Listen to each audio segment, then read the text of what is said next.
Assalamualaikum warahmatullahi wabarakatuh. Saya Dina Raini dari kelas 10 IPS 2 akan menjelaskan pengertian sosiologi. Pengertian sosiologi menurut 5 tokoh. A. Emile Durkheim. Sebab sosiologi adalah ilmu yang mempelajari fakta-fakta sosial, yaitu fakta yang berisikan cara bertindak, berpikir, dan perasaan di luar individu. Fakta-fakta tersebut mempunyai kekuatan untuk mengendalikan individu. B. Peter A. Sorokin. Sosiologi adalah ilmu yang mempelajari hubungan dan timbal balik antara aneka macam gejala sosial. C. Soleh Sumarjo. Sosiologi adalah ilmu yang mempelajari struktur sosial dan proses-proses sosial termasuk perubahan sosial. D. Max Weber.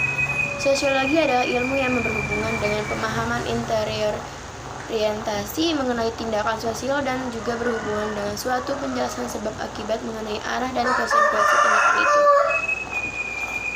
E. Peter L. Berger. Sosiologi adalah studi ilmiah mengenai hubungan antara masyarakat dan individu.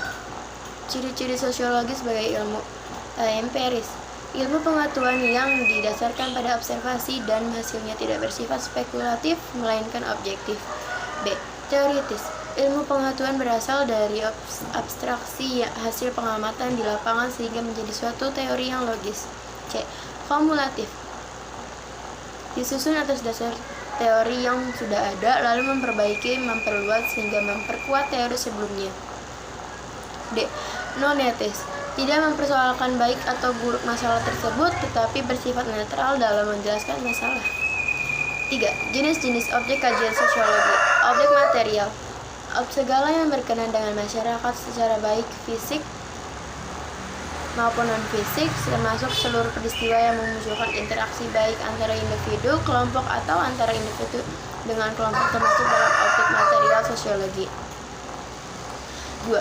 Objek formal, sebagai pelengkap objek formal sosiologi hadir untuk menelaah korelasi dari setiap interaksi yang terjadi pada masyarakat. Objek formal berfokus pada cara pandang yang mana digunakan sebagai kacamata dalam memahami manusia sebagai makhluk sosial. Untuk lebih spesifiknya, sosiologi mempelajari objek seperti berikut: 1. Masyarakat, 2. Interaksi sosial, 3. Sosialisasi, 4. Nilai, 5. Dan norma. 4. Kegunaan sosiologi. Kegunaan sosiologi menjadi bahan penelitian sosial. B. Menjadi bahan perencanaan dan pembangunan sosial. C. Menjadi bahan pembuat keputusan. D. Menjadi solusi masalah sosial. 5. Sejarah perkembangan sosiologi. Abad ke-19, walaupun sosiologi termasuk itu ilmu pengetahuan yang relatif muda, namun sosiologi berkembang pesat pada abad ke-19 dikarenakan banyaknya peristiwa bersejarah, yaitu revolusi industri Inggris yang membuat perkembangan ekonomi tidak merata, dan juga revolusi sosial di Prancis yang merubah bentuk pemerintahan negara Prancis monarki absolut sampai republik. Abad ke-20. Pada abad ke-20, ilmu sosiologi mulai banyak diminati di Amerika Serikat, terutamanya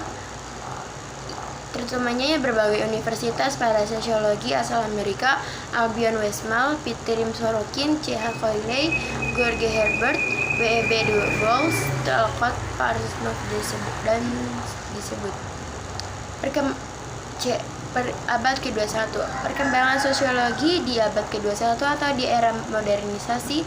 Begitu cara hingga memunculkan aliran sosiologi lain yang saling mengkritik sebagai postmodernisme, poststrukturalisme, postpositivisme, dan postkolonialisme. George Ritchie telah merencanakan bahwa sosiologi sebagai ilmu pengetahuan yang berparadigma tidak tunggal, yakni sebagai ilmu pengetahuan yang cakupannya luas. Sosiologi abad 21 adalah sosiologi kontemporer. 6. Kapan sosiologi memisahkan diri dari ilmu filsafat?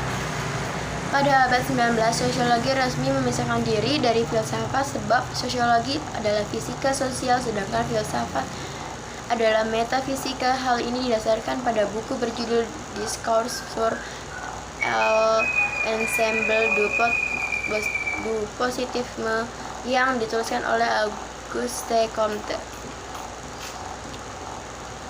Manfaat sosiologi. A. Mempermudah kita untuk melihat secara jelas siapa diri kita, baik sebagai individu maupun anggota masyarakat. B. Mampu membicarakan yang benar dalam bertindak, bersikap dengan tepat, akurat dalam menghadapi setiap situasi sosial di kehidupan masyarakat sehari-harinya. C. Memberikan banyak pemahaman tentang norma, nilai, tradisi, keyakinan yang ada di dalam masyarakat secara luas dan komprehensif. D. Dapat dengan tanggap dan kritis secara rasional dalam menghadapi gejala sosial pemasyarakatan yang terus berubah dan semakin kompleks. E. Membantu kita untuk memahami tempat dan bisa menempatkan diri kita dalam masyarakat. Begitu juga dapat melihat dunia budaya masyarakat lain yang belum kita ketahui sebelumnya. Kita akan tahu setelah menyelami materi ilmu sosiologi. 8. Metode penelitian sosiologi. Metode yang digunakan dalam penelitian sosiologi tidak berupa seperangkat metode ilmiah tunggal. Terdapat beberapa metode ilmiah yang dapat digunakan untuk penelitian sosiologi. Berikut beberapa metode yang dapat digunakan dalam penelitian. 1. Metode kualitatif. Metode ini sering digunakan untuk mendefinisikan sesuatu yang tidak bisa diukur menggunakan angka dan cenderung menekankan pada penggunaan data deskriptif, naratif. Data yang terhimpun dalam rangkaian kata dan kalimat terdiri dari 3 jenis, yaitu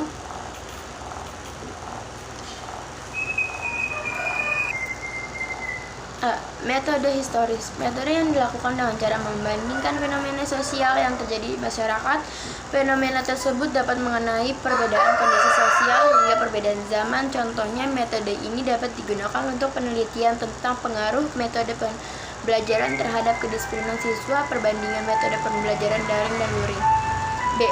Metode komparatif.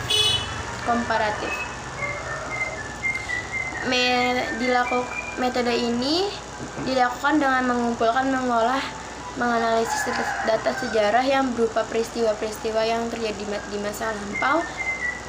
Data tersebut nantinya digunakan untuk memperoleh gambaran umum kehidupan sosial di masa lampau.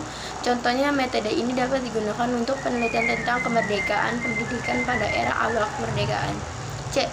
Metode studi kasus. Metode ini hanya memiliki fokus pada beberapa isu sosial yang ada di masyarakat, namun akan terus dibahas dan digali secara mendalam. Contohnya, metode ini dapat digunakan untuk penelitian tentang analisis implementasi jaminan sosialisasi korban lumpur lapindo. 2. Metode kuantitatif.